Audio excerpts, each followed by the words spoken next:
तो चलो एक कुआ है, चलो देखे जरा सब पानी आनी पी लिया जाए। तो दोनों भाई वहां चले गए, वो चुपचाप बैठी है। तो बड़े भाई ने कुछ बातचीत की, उसने कुछ बातचीत करती रही। तब तक बड़ा भाई बोला कि देखो मैं गांव में जा रहा हूं, कुछ मिठाई ले आओ, तो हम लोग भी खाएंगे, ये भी खा लेंगे। सही बात ये थी कि उसकी नीयत खराब हो गई और बहुत सुंदर थी।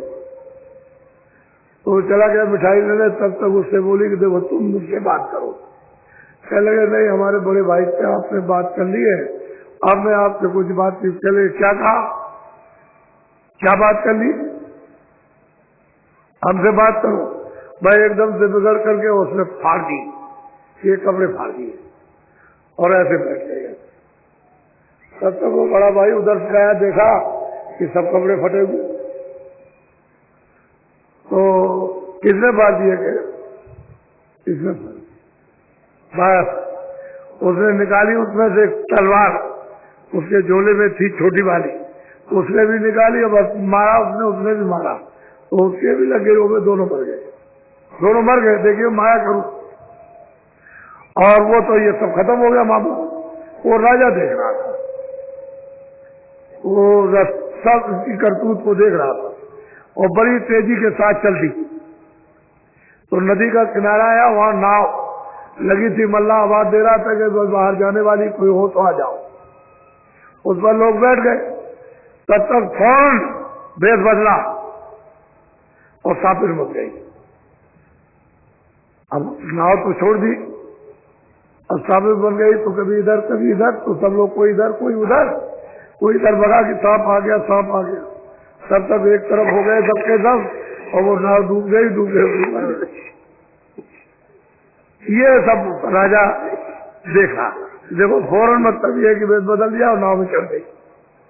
और उसके बाद में वो मर गया, उसके बाद उस पार गई।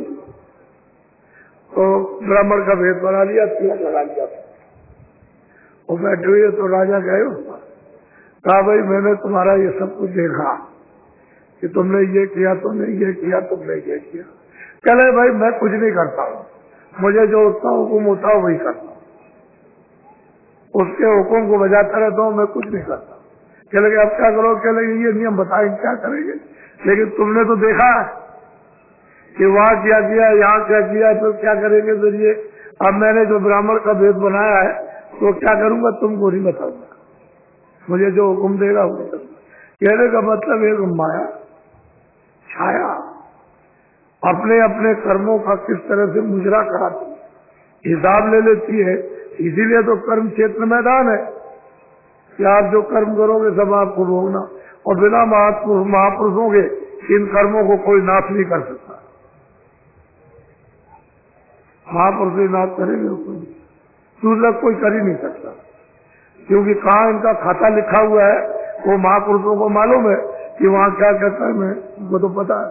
जब तक वो खाता फट नहीं जाएगा तब तक तुम कैसे रिहा हो सकते हो।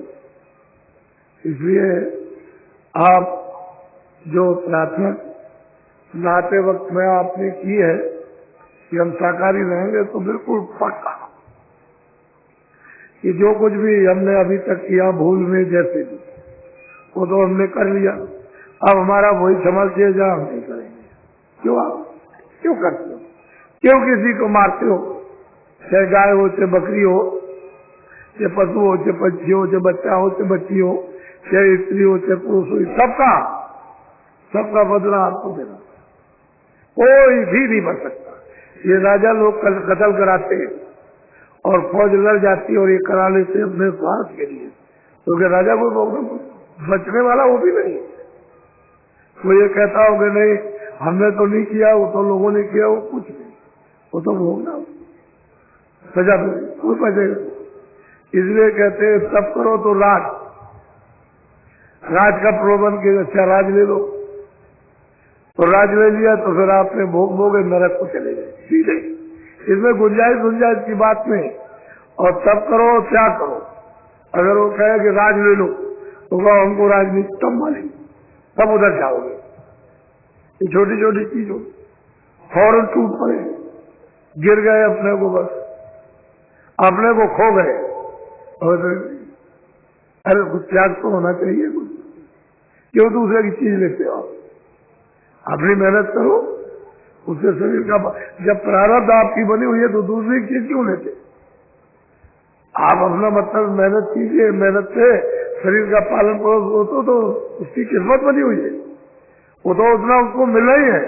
अब आगे के लिए कुछ करो जिससे कि फिर तकदीर बन जाए, फिर आपकी प्रारब्ध बन जाए, किस्मत बन जाए। इसलिए किया जाता है जो पीछे का वो तो भोग ही रहे हो, वो तो आपको शौक पर मिलेगा। अब उसको आप समझते नहीं हो। महात्मा जब समझा देते तभी होता। तो कहते हैं कि भाई तीसरा पर्दा भी खुल गया और तीसरे स्थान को भी, धनी को वहां के मतलब ये पार ब्रह्म को भी देखा, प्राप्त कर लिया। अब आगे की तैयारी शुरू हो गई, तो चौथे पद में जाएगी। फिर उसके बाद में फिर पंचम, जो सबका शहंशाह, सबका शहंशाह, सबका बादशाह है, इन सभी का, हमारा तुम्हारा सबका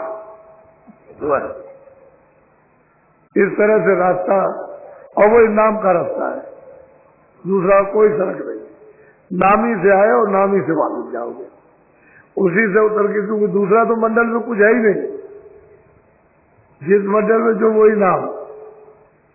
अब दूसरा कहोगे दूसरी कोई चीज आ जाए तो नहीं, और नाम से उतर करके आए और नाम छूट गया, नाम मिल जाए, शब्द मिल जाए तो वापस हो जाओ, और कोई बात नहीं। ये मनुष्य तन दुर्लभ से मिला।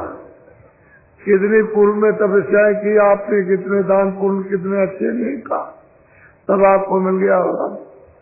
इसलिए इस जीवात्मा को आपकी बात आप जगह, ये सौभाग्य सबका अवभाग्य।